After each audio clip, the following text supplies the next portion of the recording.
The information provided by Taming Lightning is designed to provide helpful information and to educate on the subjects discussed. The information provided is true and complete to the best of our knowledge and is not intended to be used without professional guidance and supervision. All recommendations are made without guarantee on part of Taming Lightning and affiliates. Taming Lightning and affiliates disclaim any liability in connection with the use of this information. Taming Lightning is supported by the Pittsburgh Glass Center, who encouraged my exploration, research, and development of a space for plasma and neon sculpture.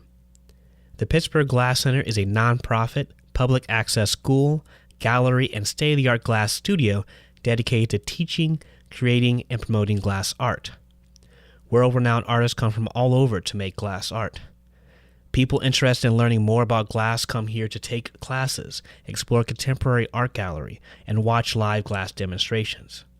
As one of the top glass art centers in the world, we pride ourselves on providing exceptional resources and instruction to expand the skills and knowledge of our students and artists. We strive to foster a new generation of glass artists and enthusiasts here in the Pittsburgh region. The Pittsburgh Glass Center is an important arts organization in Pittsburgh that is helping the city connect its history as a major producer in glass to its creative future through the innovative use of glass as art. Glass art.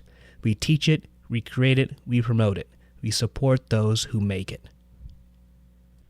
If you're interested in plasma and want to get hands-on experience with this unique medium, I will be teaching 2 classes at PGC this summer along with Ed Kirshner and Pat Collentine.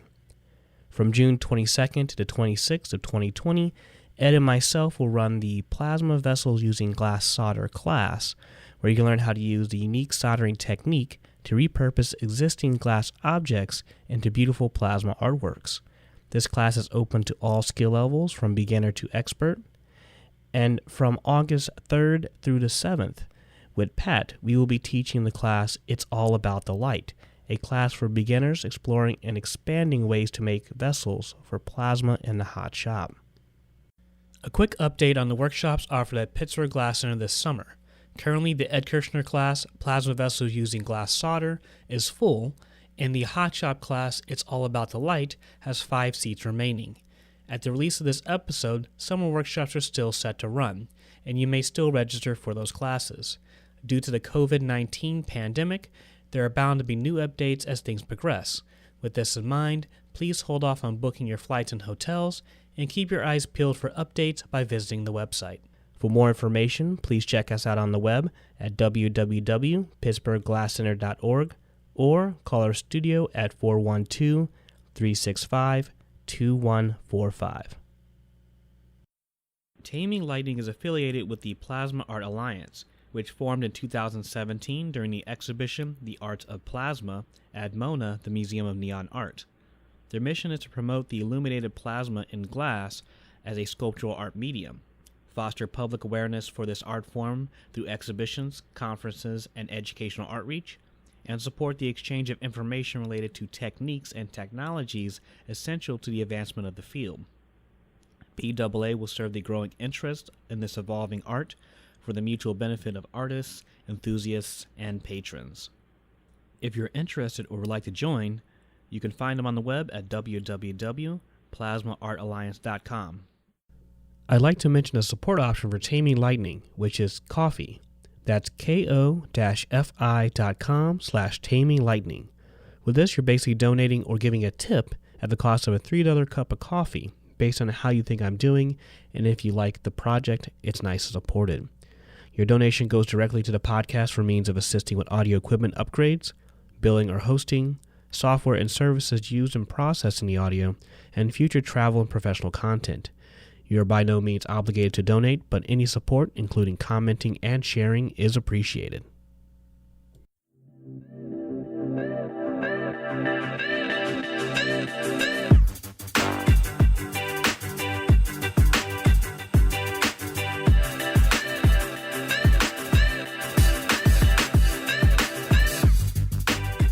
Welcome back, or welcome to the Taming Lightning podcast. I'm Percy Eccles II. I'm the creator and host of Taming Lightning, as well as the emerging plasma tech at Pittsburgh Glass Center. Taming Lightning podcast features a series of conversations to help expand our understanding of plasma and neon light, looking beyond its associations with novelty and sign making, and to explore the potential for noble gases as an artistic medium. The intro is Boost by Joachim Karud. Joachim is a Swedish artist who loves to produce chill and happy music, and does so for copyright-free use. Be sure to support his music by giving credit when used, subscribing, and or by donation. You can find him on Facebook, Twitter, YouTube, SoundCloud, and Spotify.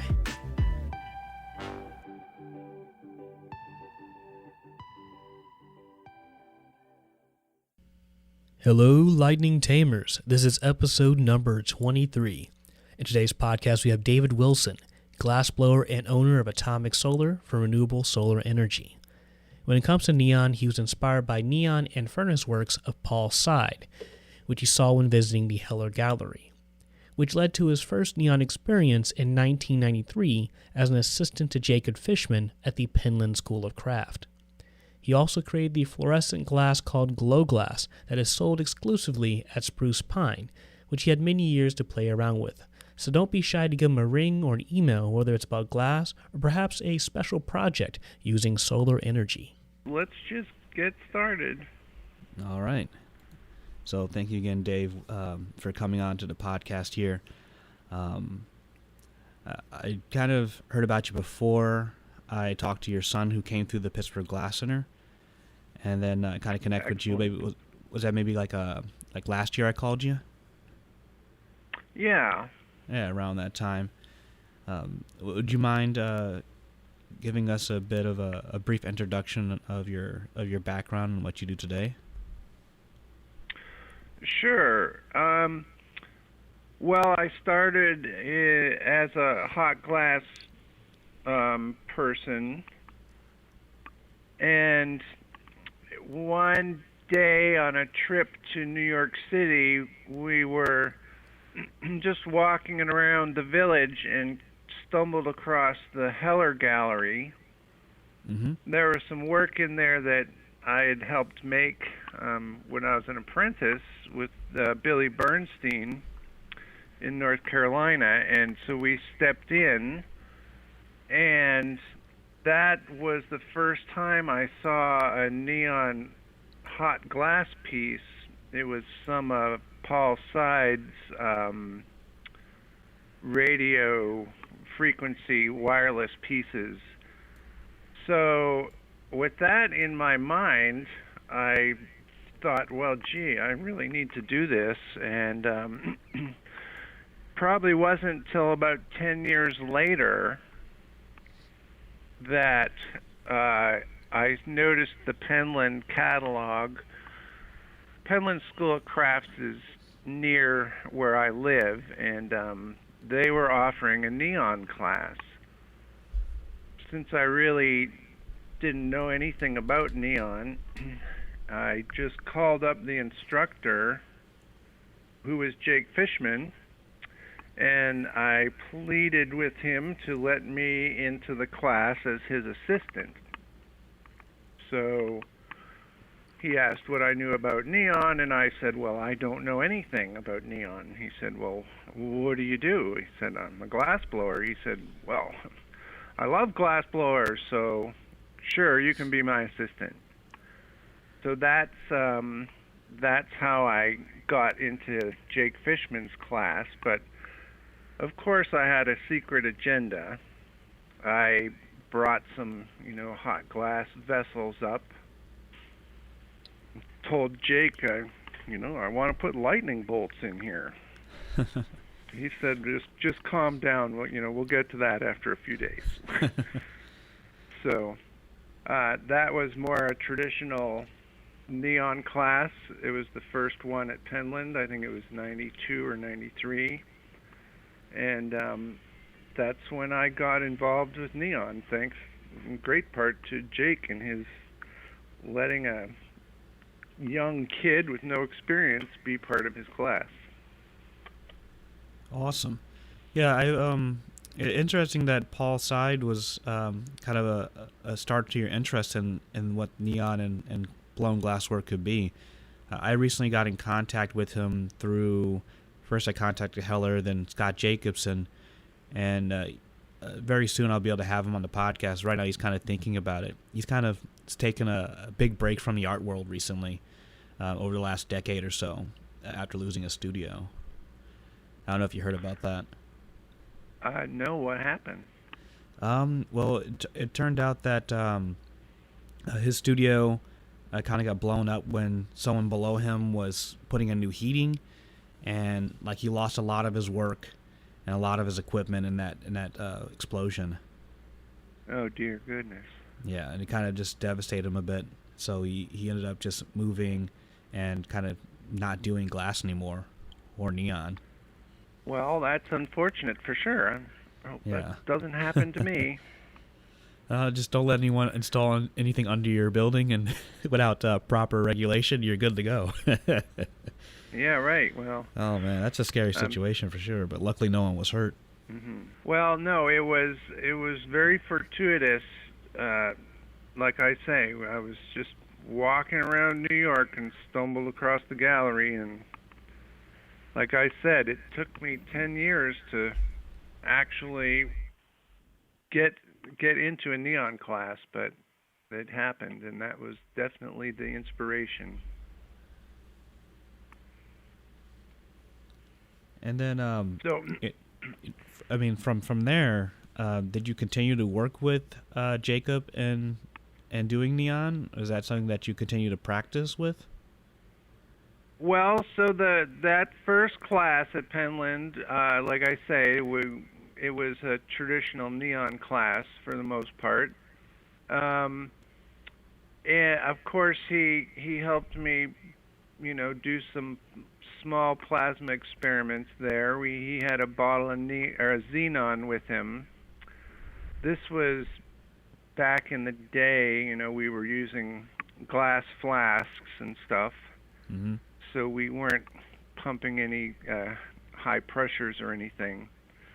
But after that, he was invited back to teach, and so I came again, and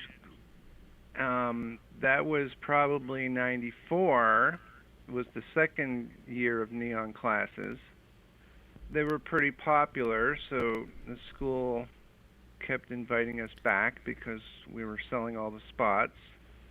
And then in 95, the Glass Art Society had their conference here in Asheville, North Carolina. And there was also a Penland connection because there a lot of artists were out in this neighborhood. So we decided, that is, Jake and I, to just host a neon workshop, but we put the word experimental in front of it. So we had some oven pumping equipment and some crossfires. We had an oxygen torch, and that's when some other people came out of the woodwork to help us, and one of them was Ed Bigger. Ah, yes. Do you know Ed? Yeah, he recently popped up on my my radar through the Plasma Art Alliance. Okay. So he asked if he could participate, and we said, sure, come along, bring what you got. And he brought a big oven and an induction heater, which was a nice addition to the experimental workshop. So while this was just a 2-day workshop, it attracted quite a bit of attention. So when we're setting up for this experimental glass or neon workshop, who should drop in but Sally Prosh and Wayne Stratman? I Wow. guess they were just checking us out because they were, probably vastly more advanced than we were at that point.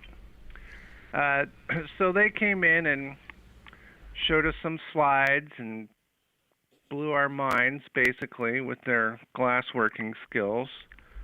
And then that was kind of the when we met, and so moving forward, we taught mostly experimental neon workshops at Penland after that. So the first couple years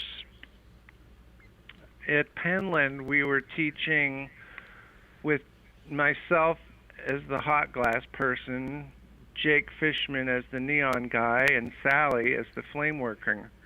And we did that for several years. We had a full neon shop, and we had the flame working studio. Penland allowed us to set a glory hole up outside on the porch. So we had all three forms of glass as part of our workshop. So it was highly experimental at that point. We were doing borosilicate and hot glass and mixing them all together as practical as that could be. Yeah, and was that is that a multi-week class then? Because that's a lot to have in one space. That was a 2 week classes, and occasionally a 2.5 or 3 week class. But yeah, it was a huge amount for people to take in. It was, if you didn't have much glass experience, and we were open to, all skill levels, it was probably just totally confusing. But nonetheless, everyone, got some things filled, and they learned some neon and some flame working and some hot glass. But yeah, it was a huge a huge amount to squeeze into 2 weeks. But yeah, that must have been pretty fun. It was also a lot of setup involved. Oh yeah. And you were did you also pull different types of tubing as well? Like, I know that was something that I kind of read about as well. So that was one of Jake's,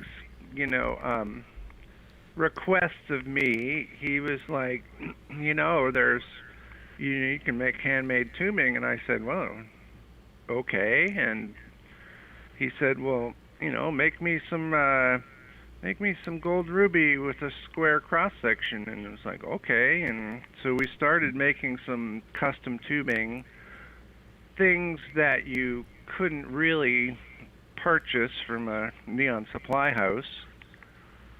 Everyone around here was using the spruce pine batch and their hot glass furnaces, and it turned out that spruce pine batch was almost a perfect fit expansion-wise with regular lead glass and electrodes. Okay. So once we realized that, we could then use the handmade tubing with conventional tubing. We could use batch blown vessels and use standard tubulated neon electrodes, and we weren't having any issues with incompatibility. So that allowed us to expand even more. One of the other things that I created, and I'm not sure exactly what the timeline was, but it was about that time, maybe the little later 90s, I started experimenting with fluorescent glass.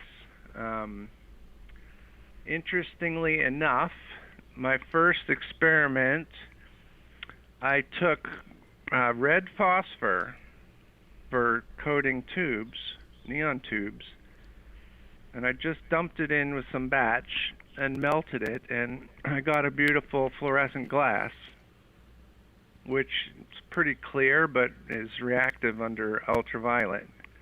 Okay. So that started me on creating a bunch of different colors and marketing it to hot glass people under the name Glow Glass.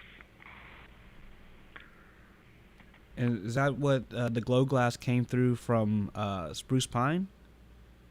Yeah, they're my exclusive distributor. Okay. Yeah, because I started playing around with that a little bit. You kind of have to have a lot of it if you want to stretch it out, because it doesn't stretch very well.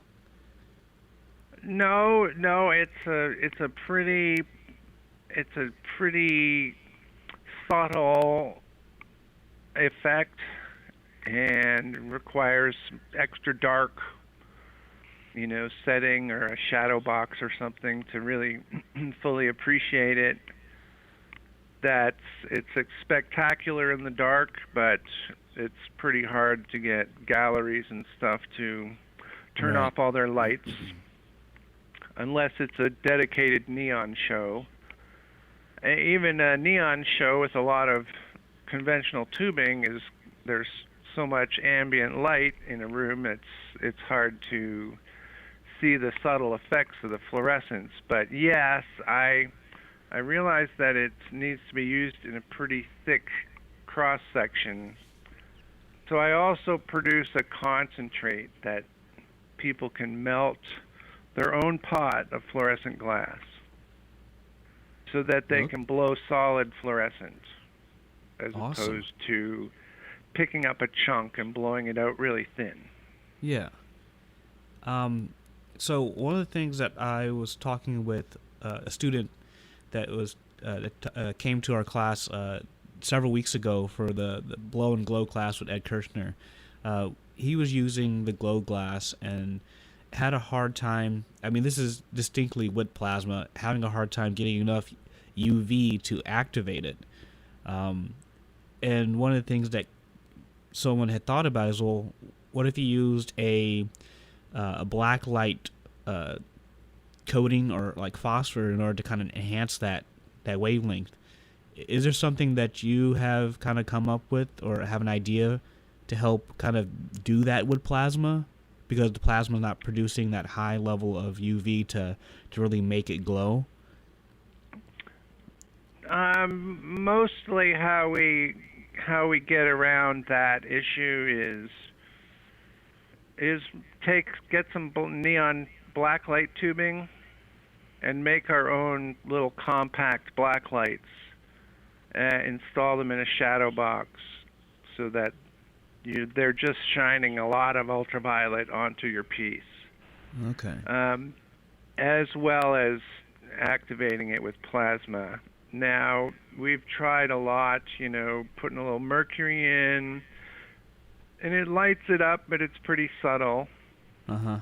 Because you have a bright blue light as well, so you tend to just get a hint of color in the glass. But the way I have evolved into using the glow glass is mostly in solid sculptures or melting a whole pot of the fluorescent glass and blowing plasma vessels with it. Now, again, it's subtle. If you don't have an exterior blacklight source, then yeah, it's hard to use. It's not bright like fluorescent paints or something. I see. That's fascinating. Maybe with the exception of uranium. Yeah, uranium, glass is really easy to the phosphoresce. I guess that's just the compound itself. Right. Then another way we did it would be take some blacklight tubing, ring seal it in a piece so that your arc goes through the blacklight into the larger vessel. So you've got like a small blacklight tube inside your plasma piece. Okay. That's pretty tricky stuff, though. Yeah, I can bet. Because it uses a specific phosphor to make the black light be a black light, right? Like that tubing has a specific phosphor, or is it like the glass itself that does it? Well, part of it is the glass. It's like, I think it's called Woods glass. It's just a very, very dark, dark purple. But the best stuff also does have a phosphor coating that's strong in the ultraviolet. Some of the older blacklight tubing is just clear dark purple, but you put argon and mercury in, and that gives you your ultraviolet. But I the see. more modern blacklight neon tubes are phosphor coated. Okay. Yeah, I'd be interested to see where I can find the phosphor to help enhance that. Because again, there was a You can student. get it. It's usually UV phosphor. If you can find that from a neon supplier, I'd recommend Technolux or Transco or whoever they are now. Do you know Morgan Crook? I don't know him personally, but I've heard of him, and and Jacob Fishman has mentioned him multiple times. And I was talking to him. Right. Well, he's a engineering brain who's super supportive of our Penland workshops, as well as a wealth of knowledge and supplies. And his background is sign business, and he is very particular about how you do things, and we, of course, were just doing anything we wanted, anyhow we could, which kind of made him pull his hair out, but he got into it after a while. And he's a big fan of the experimental glass scene now, but he's also still works in the traditional, more neon supply industry. I see. But you might find him as a good resource if you're looking for the UV phosphor. He might be able to source it for you. Or the other guest would be Dave Abalon from Technolux. Mm-hmm. And they're my best sources for information and supplies. I'm not traditionally from the neon field, so I don't really have a lot of other contacts, but with those two guys, they can cover just about anything. And then there's Wayne. Oh, yeah, definitely. If you can't find it anywhere else, just call Wayne. Yeah, I've been talking with him a lot recently. Since he's been able to move his studio around a bit, he's been a lot more open to sharing and teaching. So he's been one of my closest contacts of recently in the last 2 years. Excellent. Oh, sorry. Do you still blow glass today? Oh yeah, I blow glass, and my wife blows glass. We have a pretty efficient little glass studio here in the woods of North Carolina. I also operate a solar installation business.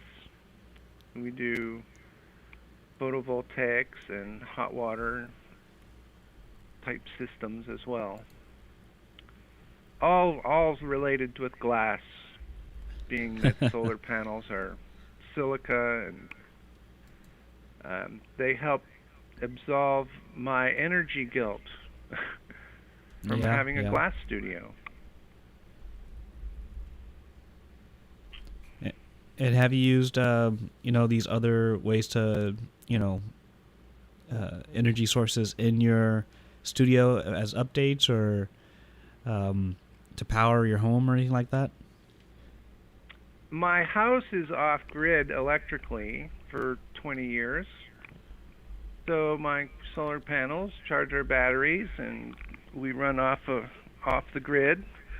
We're pretty conventional household electricity. Everything's state of the art these days. It's not old, funky old equipment. So we've been off grid for 20 years, but not in the glass shop.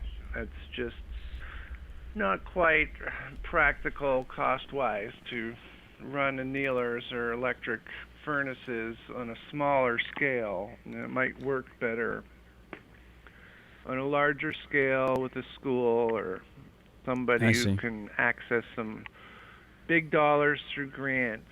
I have done some theoretical proposals using people in the neighborhood who have glass furnaces, get their electric bill, and then figure out how much solar they would need to offset that on an annual basis. So it's not it's not out of reach technically. It's just it's a big reach financially at this point. I see. Yeah, that makes sense. Now for neon, we do all kinds of fancy stuff with batteries. Some of the gas shows, I'll bring a battery and some 12-volt inverters, or power supplies, or an inverter, and then we can have remote located stuff. If you want a plasma ball in the tree or in the woods or where you don't have access to electricity, we'll just pack a battery along and fire it up. So that's been nice. We've also done some great projects at the schools where anywhere you can get a battery, you can put a neon tube.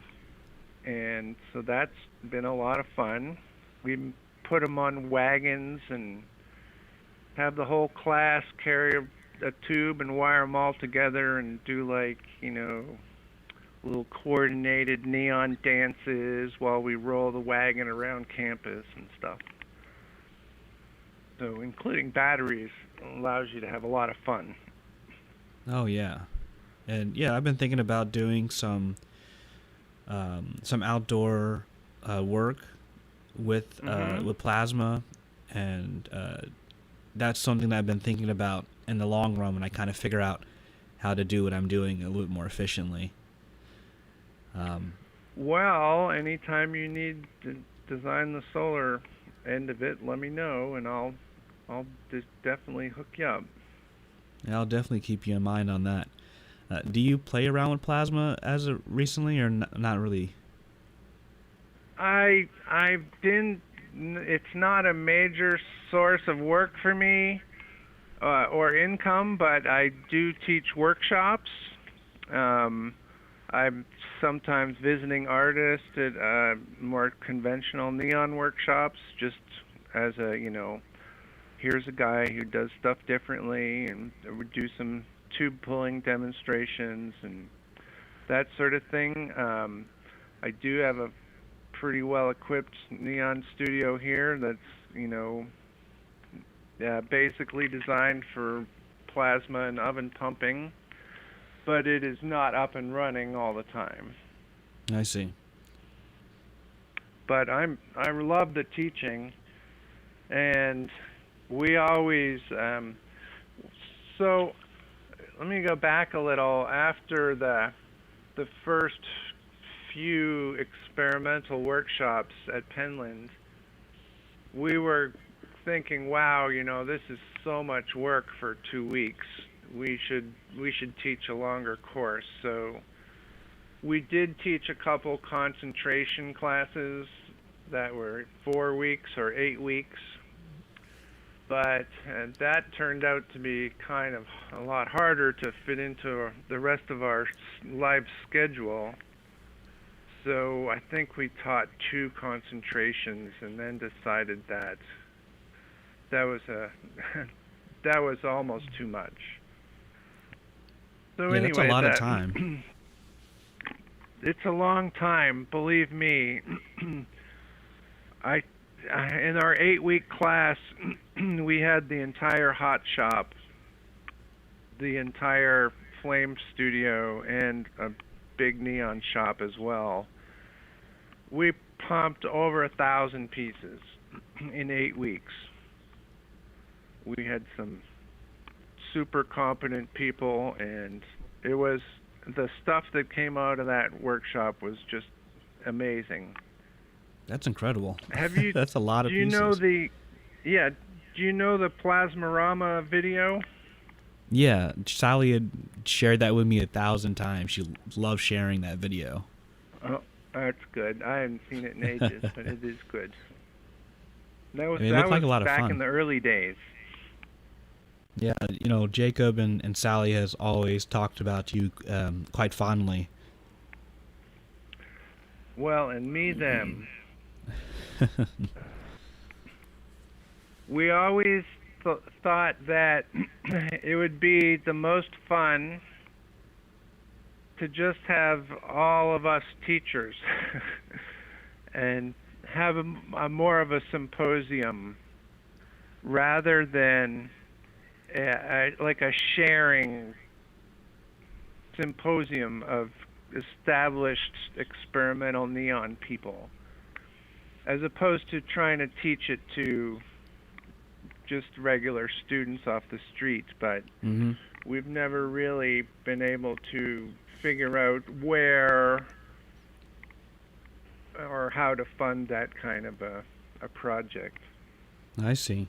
Because Yeah, the most fun for us is hanging out with other artists, and we always invited Ron Carlson from University of South Carolina, or Southern California, to come out to our classes and share his techniques and stuff too. But maybe that's something that you can pull off at the Pittsburgh Glass Center. Oh yeah, and with the Plasma Art Alliance, they've been talking a lot about kind of what the next steps are. I mean, they're focusing a lot on the exhibition side. I'm focusing on like the media side of that, and we just kind of met up on that end. But the most recent thing that's been popping up is at Glass in Raleigh, North Carolina, with Nate Schaefer.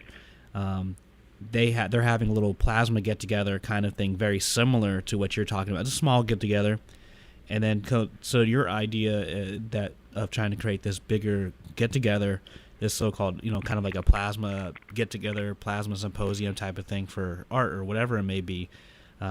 It's been on my radar to kind of compile that. I think Pittsburgh Glass Center can be a facility for that, and I have been talking with the Pittsburgh Glass Center about that as well.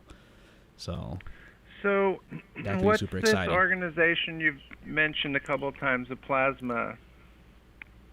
Yeah, the Plasma Art Alliance. They just kind of launched in 2017.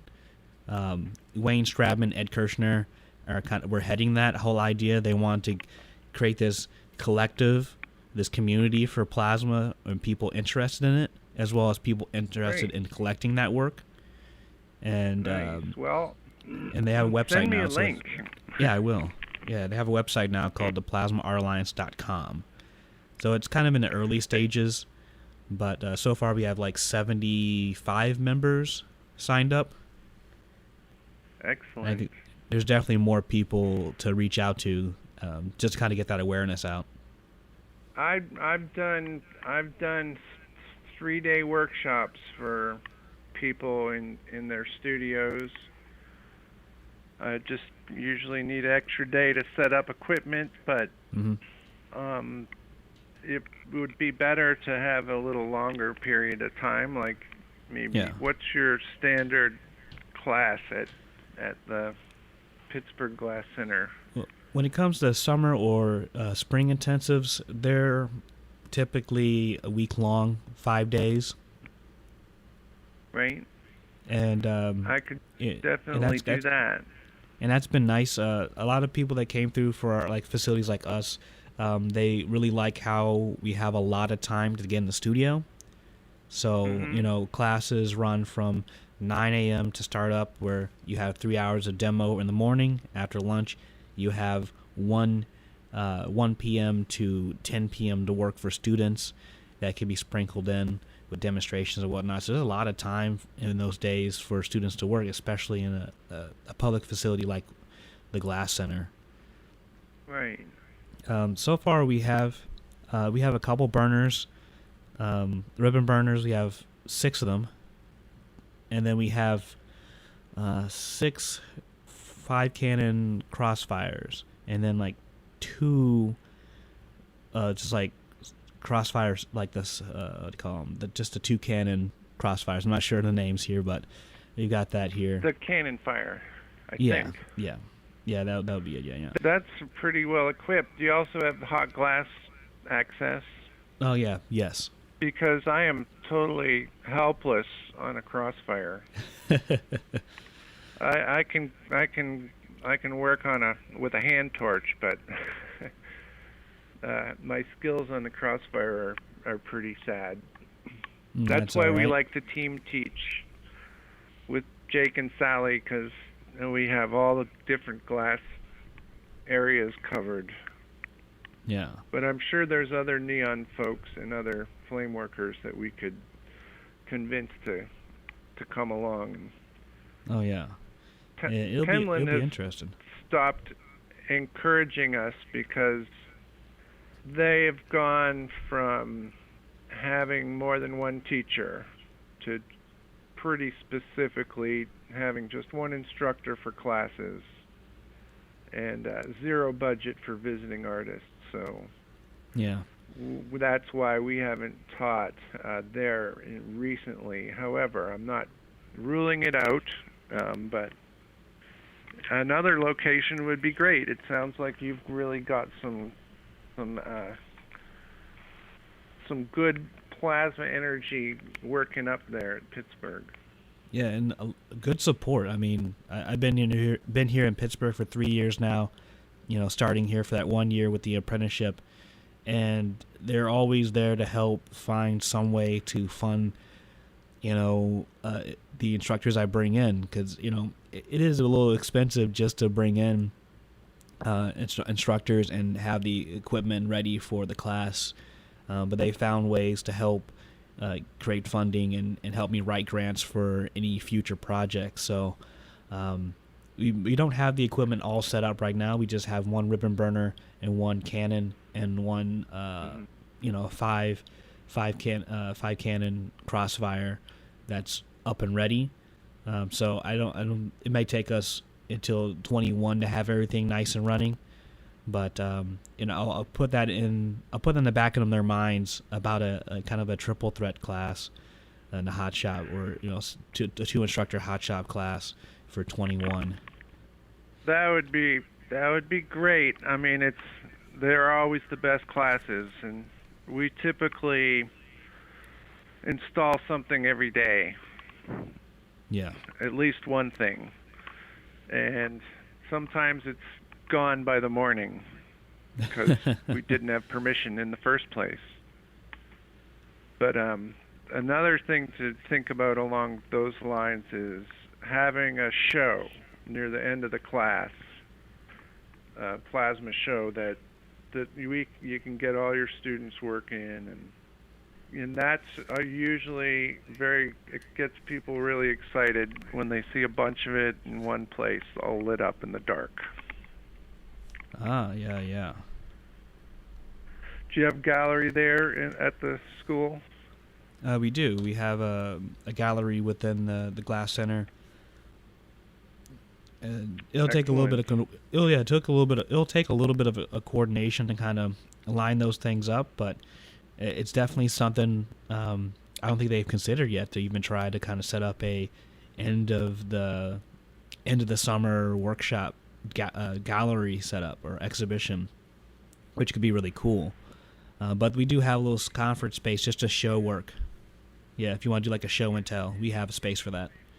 Yeah. As long as we can turn the lights out. Yep, we got a space that many of our students have used for that, to kind of like show and tell space. So let's see. Let's talk about some of your work, because that would be the last thing I would ask at this point. Just it would be interesting to hear. Right. So being the hot glass part of this plasma art thing, most of my work is either single electrode or electrodeless.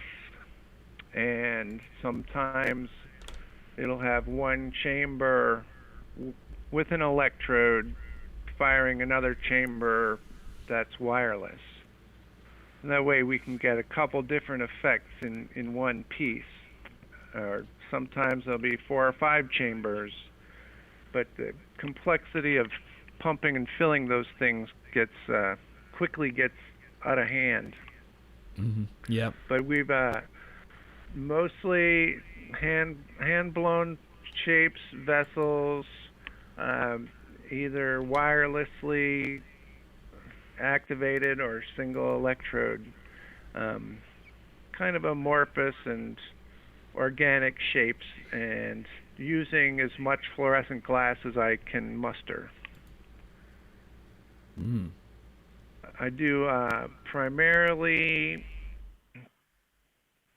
krypton, xenon, neon, higher pressures like will be in the 2 to 400 millimeter range on some of the bigger volume things, which of course means finding power supplies and whatnot. But yeah, someone recently told me of someone who's building a bunch of power supplies right now, a new person. I don't know how I heard about it. I heard them too. It'd be, I think, Nicholas Dean and Gavin Tiernan are messing around with building plasma drivers. Okay. Well, I'm anxious to see some of that stuff.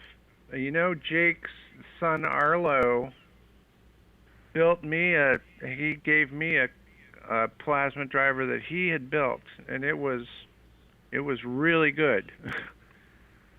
But Okay, it was, a one-off custom build thing, and typically we have to use off-the-shelf available ones, which are limited pretty much to Scientific Systems. Yeah. But they have a good variety for small, medium, and large, so we're glad that there's somebody building them anyway. Definitely. Yeah, that's our Achilles heel, right? In plasma is just having that power supply. Yeah, where would we be without it? Having a little more variety would be great, but like I say, what's out there is pretty serviceable. Yeah. Do you have a website with your work on it? Not really. I'm just kind of a secret plasma artist. I can send you some pictures and maybe a couple short video clips. Do you have any kind of website for that sort of thing? To image transfer, or like you're like transferring files? No, just like, does the Plasma Art Association have a page of pictures to show people's work? They do. They're kind of like behind on uploading all that stuff because I have one guy doing it. But for the sake of the podcast, I can put your images up on the blog post that accompanies the episode. Well, I'll try to send you a couple things to your email. The Neon Gallery in Los Angeles, the Museum of Neon Art, MONA. Yes. They had a gallery section on their website where I had several images, but other than that, I'm afraid I'm not much of a self-promoter. And that's all right.